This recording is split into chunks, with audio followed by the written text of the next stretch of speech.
Hello, moi c'est Cécile. En bon enfant des années 90, je suis en pleine crise existentielle pré-trentaine.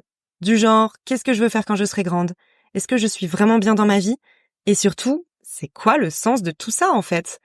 Ni vraiment Gen Z, ni complètement millennials. Je fais partie de cette génération un peu paumée, il faut le dire, au futur incertain et aux pensées comparables à un tas de gribouillis. Comme vous, j'ai plein de questions. Et je vous préviens tout de suite, j'ai zéro réponse. Rien, niet, nada. Mais en parler pour se sentir moins seul, ça réchauffe toujours un peu le cœur.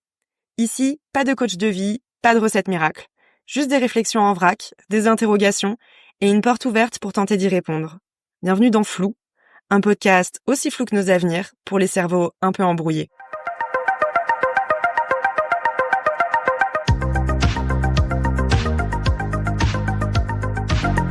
Hello, c'est le retour de Flou pour un 3e épisode et cette fois-ci, je vais commencer par vous poser une question très simple. Est-ce que vous vous rappelez de quand vous aviez 16 ans? Les soirées où on s'entassait dans un garage à bord de la Manzana. À ce moment-là, louper une soirée, c'était un drame national. Les vacances d'été sans les potes, ça paraissait interminable. Et on passait nos journées et nos soirées collées à MSN à se whizzer ou au téléphone avec nos forfaits limités à 100 SMS par mois. Et puis aujourd'hui?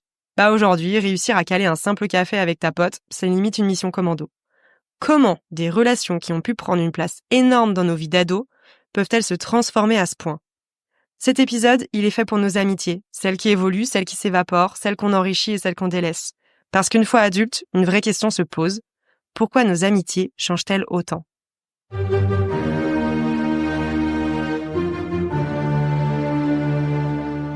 On va commencer par se remettre un peu de contexte. Si j'ai eu envie de parler de ce sujet aujourd'hui, c'est parce qu'il me touche de très près. Pendant longtemps, j'ai mis l'amitié tout en haut de mes priorités. Comme j'avais ni couple stable, ni vraiment l'esprit famille, je séparais pas du tout mon temps en 3. Tout allait dans la même case. Mes potes. Sauf que quand tu mets tous tes œufs dans le même panier, forcément ça crée des tensions. J'ai connu la possessivité, la jalousie, la peur d'être remplacée. J'avais du mal à mélanger mes groupes de copains comme si j'allais perdre quelque chose, qu'ils allaient en préférer une autre à moi et que j'allais finir toute seule. En gros, je misais tout sur une seule relation, l'amitié. J'avoue que j'ai aussi beaucoup idéalisé ce que devait être un groupe de potes, sûrement à cause de la télé et des séries à la Friends. Et je l'avoue, encore aujourd'hui, je rêve de la bande à la Lena Situation dans ses vlogs d'août. Partir en vacances, faire les 400 coups. Mais l'idéalisation, c'est toujours source de déception. Alors qu'en vrai, mes amis, j'ai vécu des choses incroyables avec eux. Mais j'étais tellement en demande d'attention, tellement en demande de disponibilité de leur part, que parfois, j'en oubliais de savourer les moments qu'on passait ensemble. Et je me rends compte, aujourd'hui, avec du recul, que ça devait pas être facile à gérer tous les jours pour eux. Je dois avouer que je leur en ai voulu en toile de fond. De ne pas vouloir les mêmes choses que moi, de ne pas être dispo à X ou Y moment, de ne pas avoir les mêmes centres d'intérêt. C'était plus simple de leur en vouloir à eux que d'affronter ma propre frustration. Et avec le temps, j'ai pris du recul. Aujourd'hui, je sais que je leur dois une bonne partie de mon évolution, que c'est grâce à eux si je suis plus épanouie dans ma vie. Mais il m'aura fallu un long cheminement pour comprendre et accepter ces changements dans l'amitié. C'est pour ça que j'ai envie d'en parler avec vous aujourd'hui, pour partager ce cheminement. Peut-être que ça résonnera pour certains, peut-être que vous me raconterez comment vous l'avez vécu, vous, cette transition. Parce qu'au fond, l'amitié, c'est un terrain mouvant comme toute relation. Elle change avec nous, avec nos choix, avec nos vies. Et à l'approche de la trentaine, c'est souvent le moment où tout bascule. Alors, qu'est-ce qui change et qu'est-ce qui reste?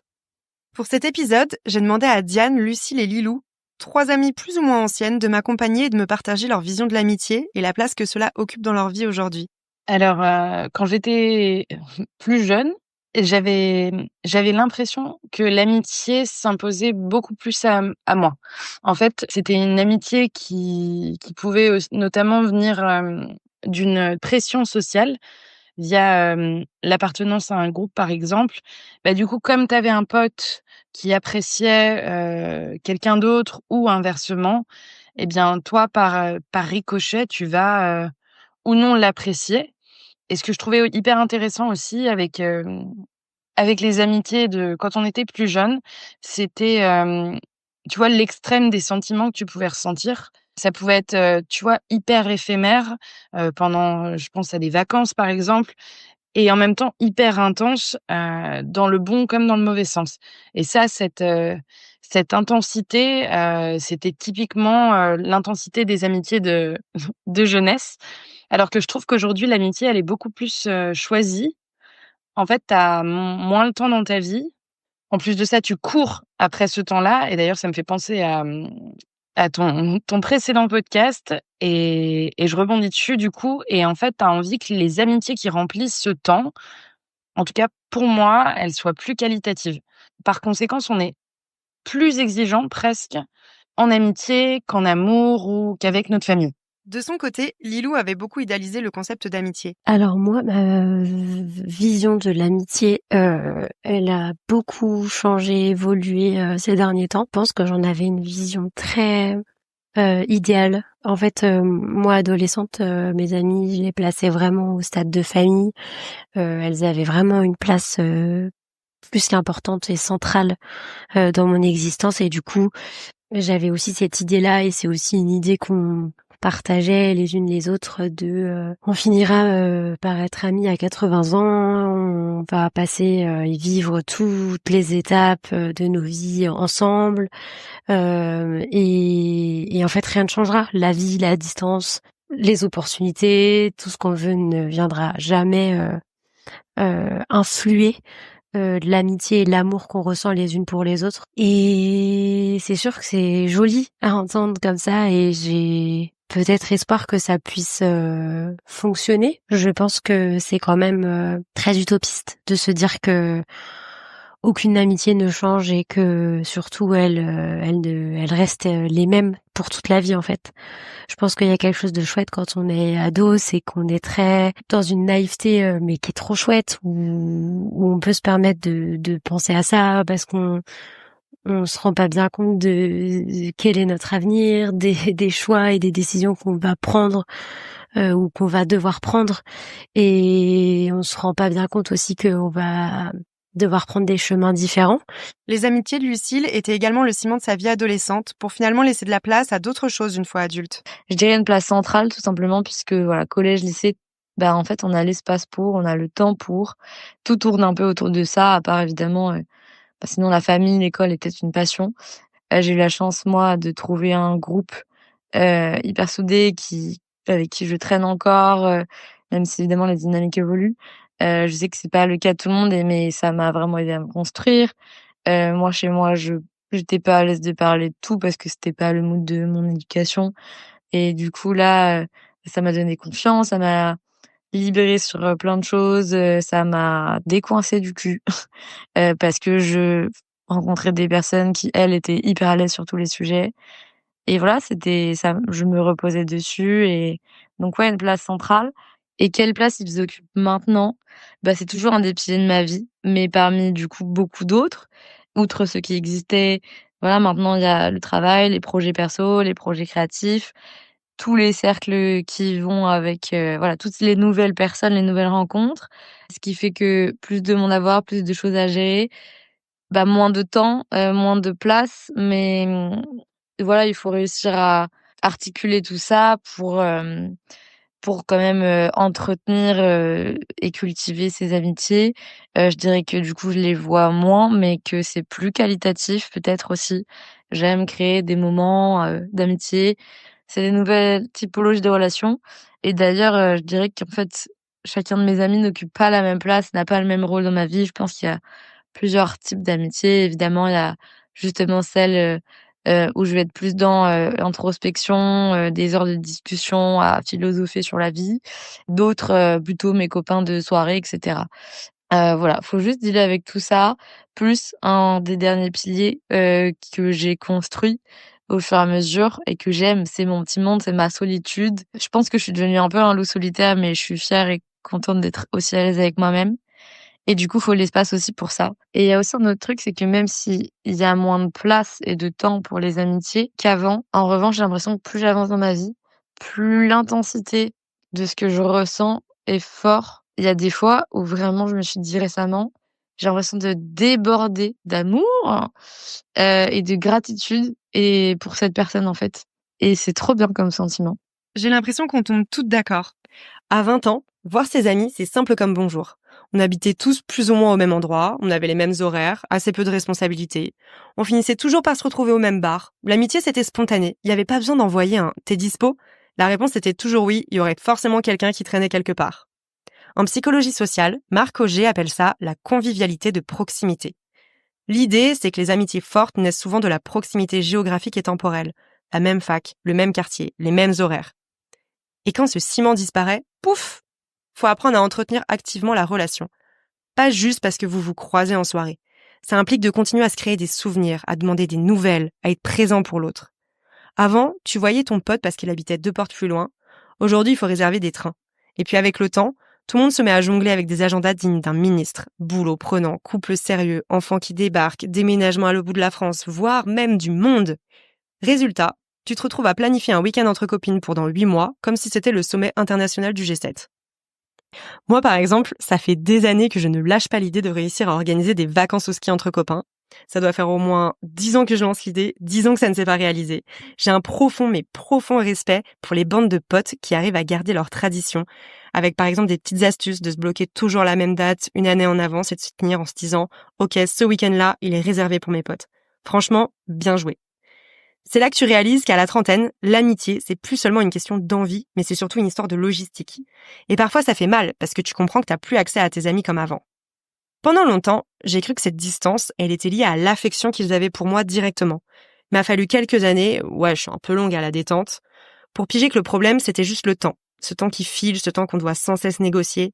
On se perd pas vraiment de vue, mais on apprend à se voir autrement, moins souvent, différemment. Puis la vie a avancé. Les couples sérieux sont arrivés, les priorités ont changé. Et moi, je suis un peu restée bloquée sur ma priorité amitié. J'ai eu du mal à m'y faire et à me mettre à la page. Parfois, je me suis sentie mise de côté, comme si j'avais plus vraiment ma place dans leur nouvelle vie. Alors j'ai déménagé. Un peu pour fuir cette frustration, mais surtout pour me trouver moi-même. Parce que peut-être que se trouver, c'est apprendre à avoir moins besoin des autres au final. Je sais pas, je pose la question comme ça. J'ai sûrement entamé cette démarche plus tard que mes amis, mais c'est en les voyant évoluer que j'ai fini par évoluer moi aussi. Je ne suis pas la seule pour qui cette période de transition a été compliquée à encaisser. Pour Lilou et Diane non plus, ça n'a pas été évident. Notamment en 2021, du coup, j'ai dû partir très loin de chez moi pour les études et du coup très loin de mes amis d'enfance. Et je pense qu'au début, j'étais encore dans cette sérénité un peu de me dire de toute façon, en fait, rien ne changera. Enfin, je le sais, c'est acquis. Je sais que rien ne changera, donc c'est pas 7 heures de route qui vont venir mettre le bazar là-dedans. En fait, c'est surtout il y a quelque chose d'assez fort avec les amitiés d'enfance. Enfin, on passe par des événements de vie très malheureux parfois, et aussi on se construit ensemble. Enfin, je veux dire, c'est quand même quelque chose de très très très fort, très intense. Et du coup, quand on a passé ça, moi, j'avais l'impression que il pouvait rien nous arriver d'autre et que les épreuves du feu, on les avait passées et que le reste, c'était du pipi de chat, quoi. Et donc, je suis partie à Lyon en me disant que ça allait le faire, que de toute façon, on s'aimait, les unes les autres, on voulait que ces amitiés-là, elles perdurent. Donc, en fait, tout allait bien se passer. Et au début, ça a été dur. J'avais beaucoup le FOMO. Enfin, je me sentais mal d'être loin. Moi, j'ai aussi vraiment toujours très peur d'être abandonnée, remplacée. Donc, ça venait vraiment être exacerbé sur mes premiers temps loin de mes amis. Et puis aussi de se rendre compte que on a un petit peu moins de nouvelles, on s'appelle moins, on se parle un peu moins. Je suis au courant de moins de choses quand je rentre, ou je sens que en effet je suis plus vraiment dans le coup, et du coup petit à petit je sentais malgré tout une distance qui commençait à se créer. En fait, c'était horrible, je me sentais tellement frustrée, tellement triste de me dire mais c'est pas possible, il faut qu'on fasse quelque chose, qu'on essaie de rattraper ça, il faut. Et en fait, ça en était maintenant, je l'ai compris aussi parce que c'est des choses dont j'ai pu échanger avec mes amis, mais c'était très étouffant. C'était pas sain de vouloir à tout prix contrer quelque chose de naturel, en fait, de vouloir à tout prix faire en sorte que les choses ne changent pas, alors que malheureusement, il fallait quand même qu'elles changent un minimum. Alors après, les amitiés, pour moi, elles peuvent se transformer. Ça veut dire qu'elles peuvent être différentes, mais être toujours là. On est aussi prise par des des choses d'adultes. On a un travail, on a des relations amoureuses qui prennent aussi une place plus importante en grandissant, j'ai l'impression, des projets de vie. Et ça, c'était dur de l'accepter, quoi. C'était vraiment compliqué. Du coup, ouais, je me suis sentie obligée d'évoluer dans ce sens-là, parce qu'en fait, je voyais que d'essayer à tout prix de faire comme si rien n'avait changé, d'être dans un déni, en fait, des amitiés qui évoluent, alors dans le bon comme dans le mauvais, c'était pas m'aider, c'était pas nous aider. Et donc j'ai aussi franchement dû faire un deuil. Je l'ai vraiment vécu comme ça. Enfin, il y a certaines amitiés où j'ai vraiment eu l'impression de faire un deuil parce que des illusions, parce que se rendre compte qu'en fait à 80 ans, peut-être que on se verra une fois dans l'année contre une fois dans la semaine, de ce que je projetais, quoi. Et du coup, c'était difficile, très difficile. Dans cette phase de transition entre l'amitié qui s'imposait à nous et celle, que je trouve qu'on choisit plus aujourd'hui, je trouve que la transition, elle a été, pour moi en tout cas, difficile parce que j'ai l'impression qu'en fait, à un moment, je me suis dit: là, tu vois, un comportement qui, à l'époque, pouvait s'imposer à moi et qui, aujourd'hui, ne me convient plus, écoute, là, je suis pas d'accord avec ça et je vais le dire. Et en fait, je vais faire ce choix de me respecter, et si la conséquence de ce choix, c'est que l'amitié, elle doit se terminer, je suis OK avec ça. Et c'est super difficile parce que, en fait, je trouve que l'ego rentre beaucoup plus en jeu, heu, en amitié qu'en amour, par exemple, et je trouve que c'est ça aussi qui change, le rapport amical aujourd'hui. Pour d'autres, comme Lucille, cette phase n'a pas été un problème. À ses yeux, il n'existe même pas vraiment de phase de transition, puisque pour elle, une relation amicale est constamment en mouvement. Honnêtement, pour moi, en fait, ça a toujours été, fluctuant, les amitiés, même, même les dynamiques au sein d'un même groupe. En fait, tu changes, donc forcément tes amitiés, elles changent aussi. Pas l'impression d'avoir eu, une rupture, enfin un moment vraiment de transition, ou alors c'était hyper smooth et je m'en souviens pas. Je pense juste que, oui, en fonction des étapes de la vie, et de toi, comment tu te construis, le degré d'amitié, peut, fluctuer, pendant une relation amicale, mais en fait, c'est ça toute la vie, pour moi. D'ailleurs, je me dis que, en fait, c'est peut-être même maintenant qu'il y a une nouvelle période de transition potentielle, puisque là, je viens d'avoir 30 ans, souhaitez-moi mon anniversaire, et donc forcément, on rentre dans la dynamique, mariage, bébé, patati patata. C'est justement, ça crée des nouvelles, dynamiques aussi dans le groupe, des nouveaux moments partagés, c'est un peu excitant, ça fait des nouvelles fêtes. Je ressens pas de gap, honnêtement, même si j'en suis pas du tout, aux mêmes étapes de vie que certaines, et en vrai, ça, c'est trop cool. C'est sûrement aussi qu'on me le fait pas ressentir. Donc voilà, je tiens juste à faire une réclamation. Quand on loue des Airbnb avec des potes, on laisse pas, les lits, une place et les chambres de merde et les canapés aussi libres. Ça ne se fait pas. Voilà. Et merci Lucille pour ce message d'utilité publique, je suis on ne peut plus d'accord avec toi. Alors oui, on a de moins en moins de temps. Oui, on est souvent géographiquement éloignés. Mais c'est pas uniquement la faute du temps si on fait du tri dans nos amitiés. Pourquoi est-ce qu'on entretient davantage le lien avec un pote plutôt qu'avec un autre ? Plus jeune, on valorisait le copain drôle, celui toujours partant pour sortir, le populaire, celui qui faisait marrer toute la bande une fois bourré. Mais aujourd'hui, les priorités changent. Alors est-ce qu'on veut vraiment grandir et garder tous nos amis d'adolescence ? Est-ce qu'il faut se forcer à entretenir des relations qui s'essoufflent ? Pour moi, comme pour l'anthropologue Robin Dunbar, la réponse est non. C'est lui qui a théorisé le fameux Dunbar's Number. Selon lui, on peut entretenir environ 150 relations sociales au total, mais seulement 5 relations vraiment intimes. Et en vieillissant, ces 5 places, elles sont souvent prises par le couple, la famille ou parfois les enfants, ce qui laisse forcément moins de place pour les potes. Alors oui, ok, Robin, il pousse peut-être le bouchon un peu trop loin, parce que perso, même si je partage pas mon quotidien avec eux, j'ai quand même l'impression d'avoir plus de 5 amis intimes.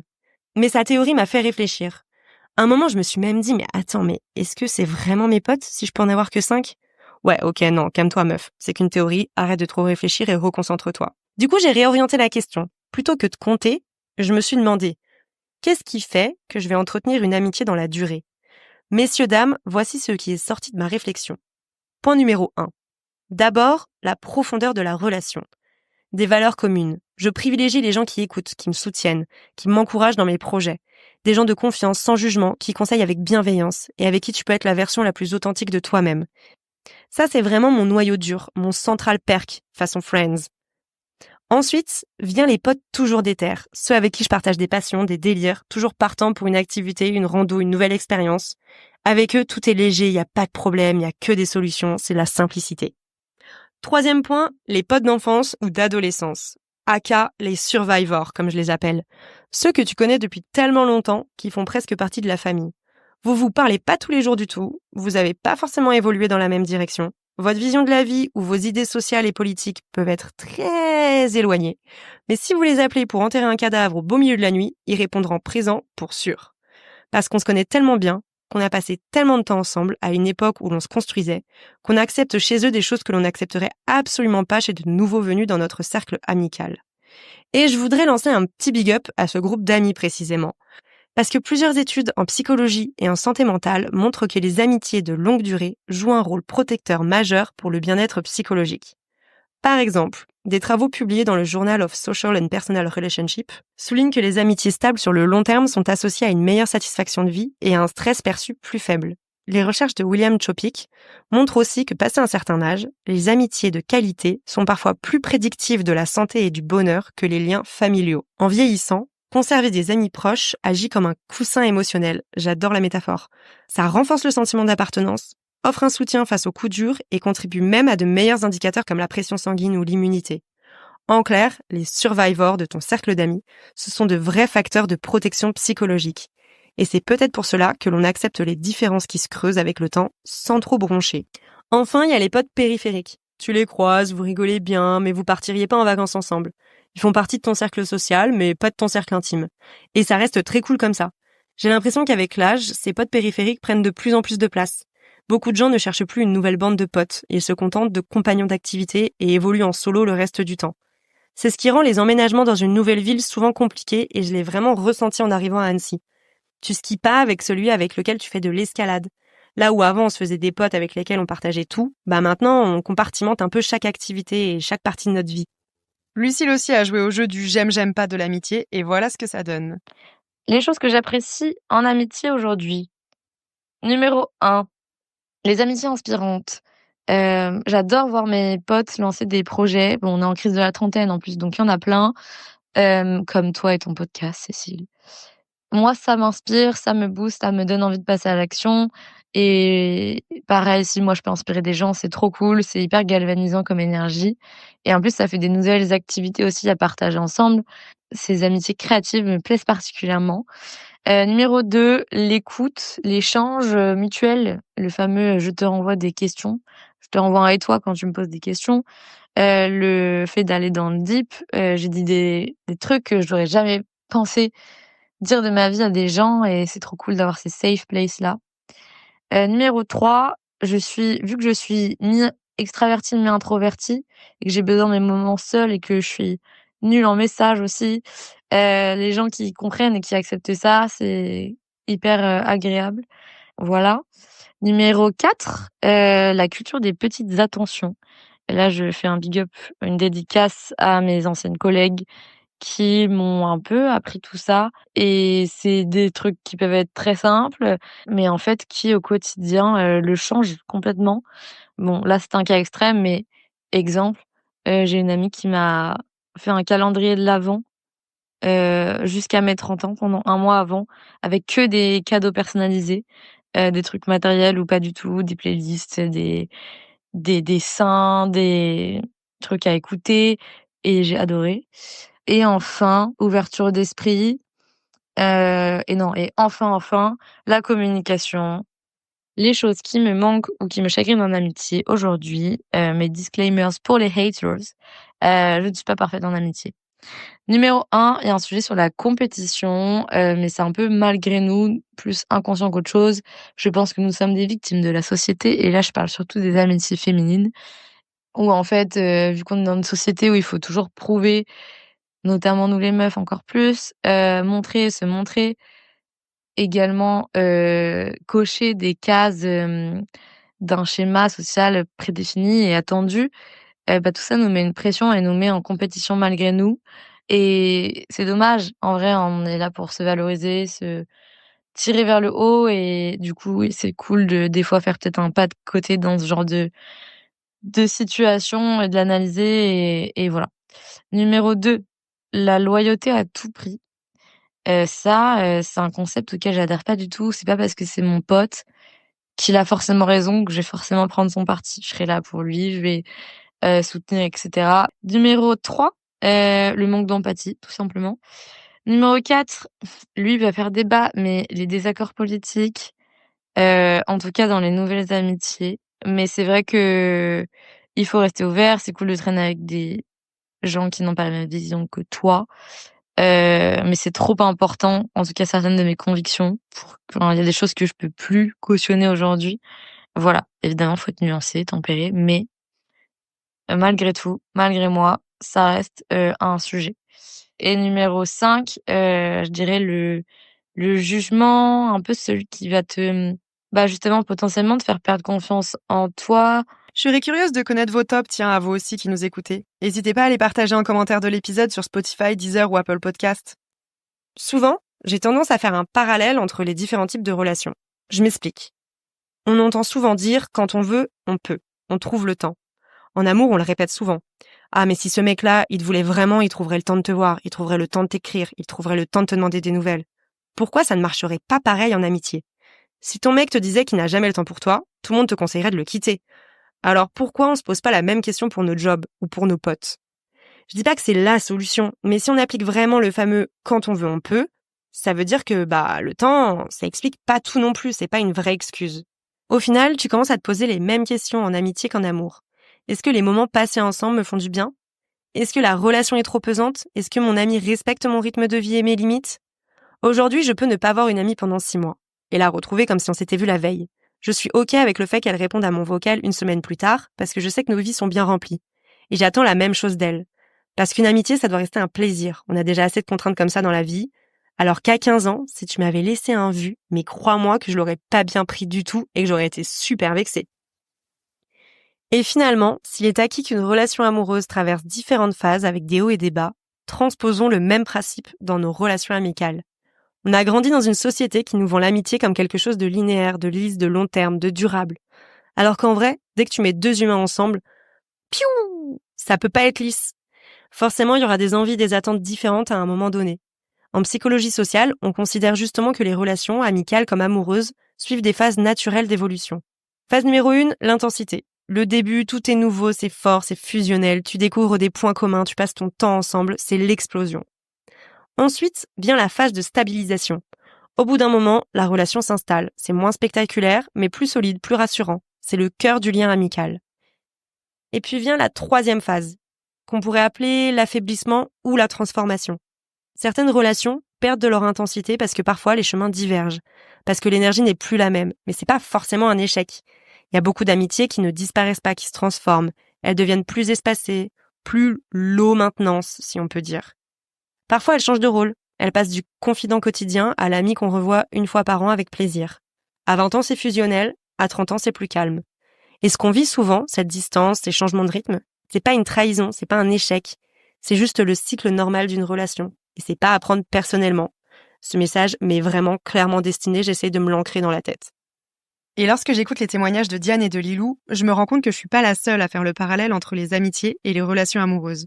Comme j'ai tendance à comparer l'amour à l'amitié, mais je trouve que l'amitié, c'est aussi un engagement du coup des 2 côtés, qui est mutuel, qui montre que tu es prêt à faire des efforts, à t'ouvrir à la discussion, à communiquer sur tes besoins, tes envies, en fait, comme tu pourrais le faire dans une relation, amoureuse, en fait. C'est les deux personnes qui s'engagent l'un envers l'autre.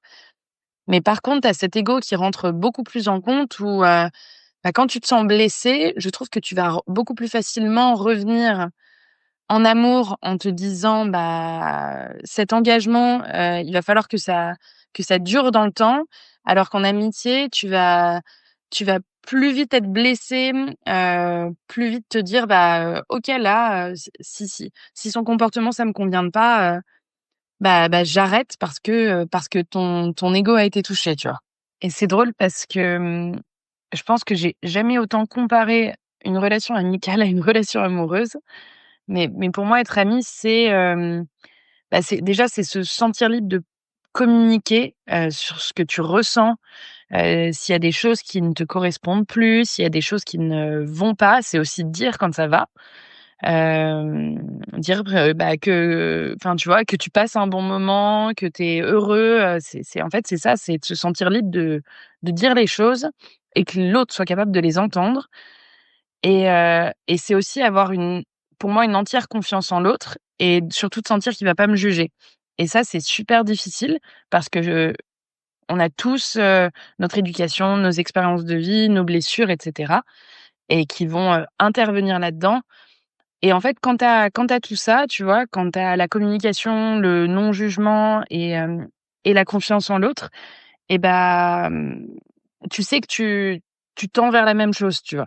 Tu sais que tu t'engages, que les 2 vont s'engager, à faire en sorte que ça fonctionne et heu et dans ces moments-là, tu sais que tu peux ne pas te voir, pendant, plusieurs, semaines, mais si tu as ce lien-là et cet engagement-là, en fait, c'est un peu comme quand il y a des gens que tu as pas vus depuis longtemps et quand tu les retrouves, tu as l'impression que tu t'es jamais quitté.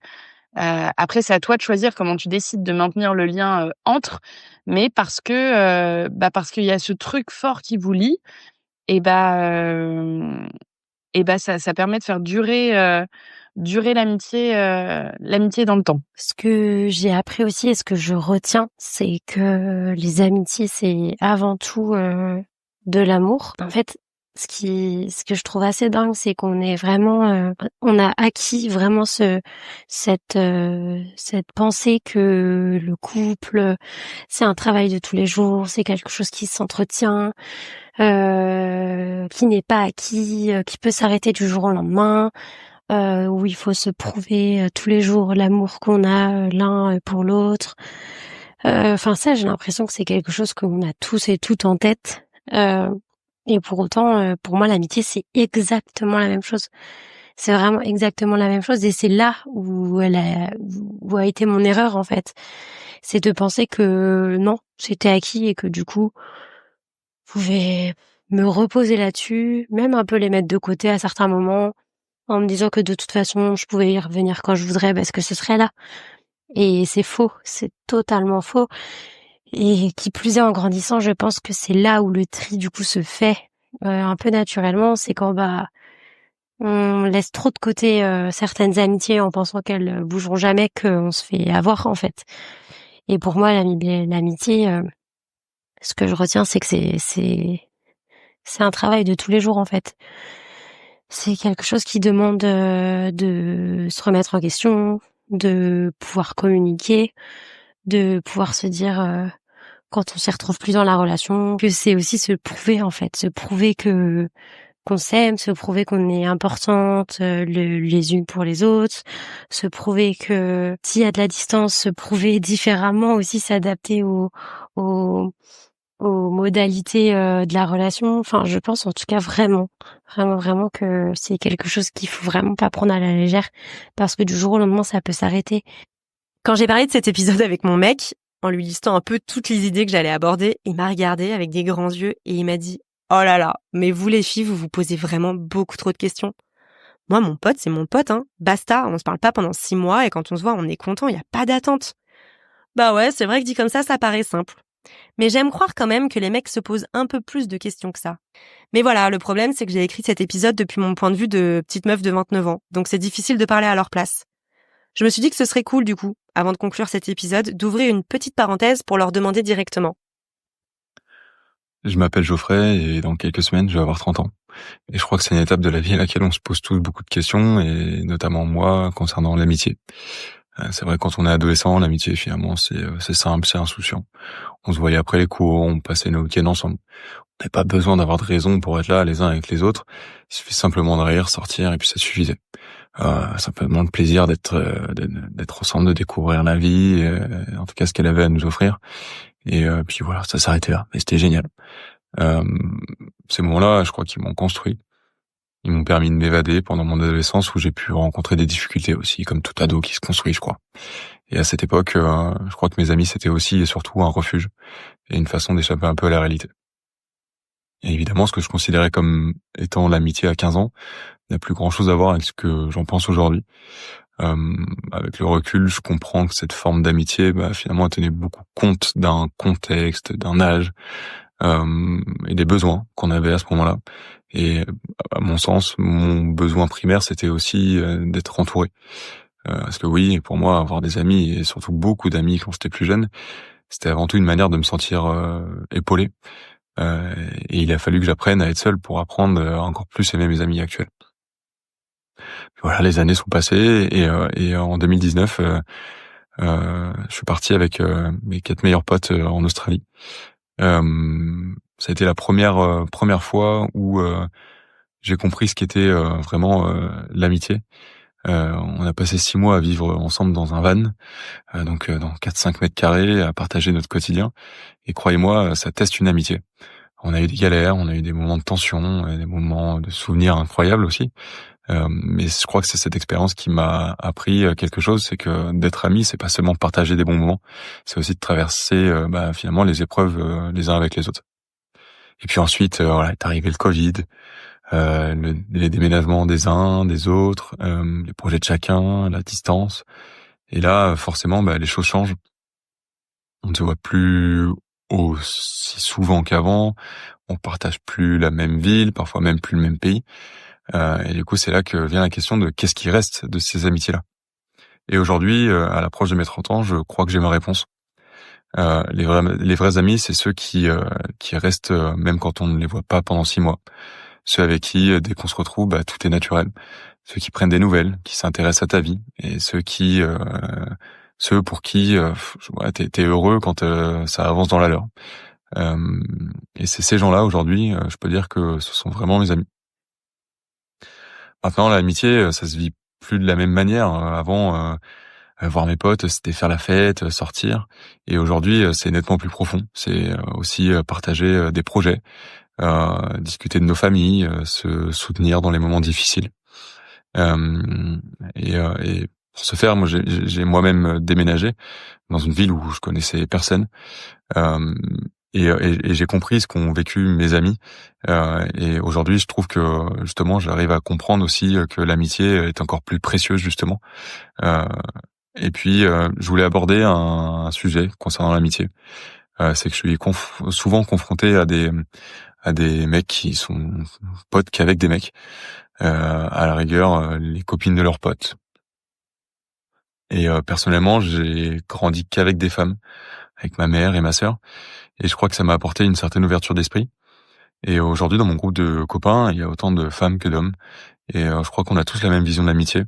En fait, ce qui compte, je pense que c'est la sincérité finalement du lien, peu importe le genre. Et je crois aussi que c'est pour ça que c'est vraiment mes amis.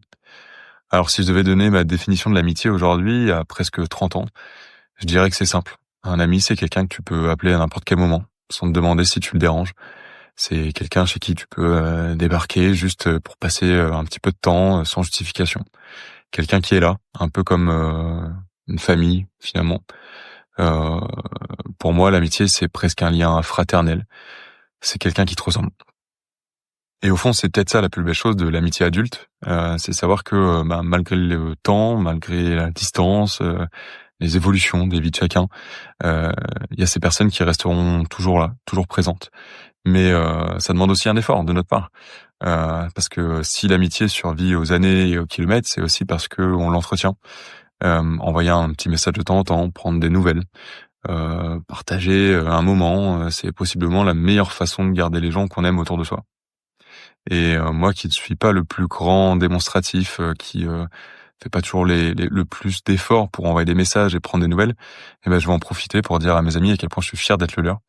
Et c'est aussi grâce à eux que je suis devenu celui que je suis aujourd'hui. Après tous ces échanges, je me rends compte d'une chose. Je suis profondément reconnaissante envers les amis qui m'entourent aujourd'hui. C'est grâce à eux que j'ai évolué, que je me suis épanouie, que je me lance dans des nouveaux projets, que je garde le smile. Les gars et les filles, attention, petit éclat de love en direct. C'est grâce à vous que j'ai pu prendre mon envol sans trop de stress. Parce que je savais qu'au moindre coup dur, vous seriez là et que vous seriez mon filet de sécurité. Nos amitiés changent, elles s'affinent, elles se réinventent. Et en devenant adulte, on privilégie la qualité plutôt que la quantité. On cherche moins l'intensité et plus l'ancrage. Mais si on me demandait aujourd'hui, c'est quoi l'amitié pour toi? Je crois que je répondrais simplement, c'est le sentiment d'être à la maison. C'était Cécile pour un nouvel épisode de Flou. N'hésitez pas à me partager ce que vous en avez pensé depuis le compte Instagram flou-podcast. Et si vous avez aimé, vous pouvez vous abonner ou laisser des petites étoiles sur Spotify. Ça fait toujours plaisir. On se dit à très vite pour une nouvelle discussion.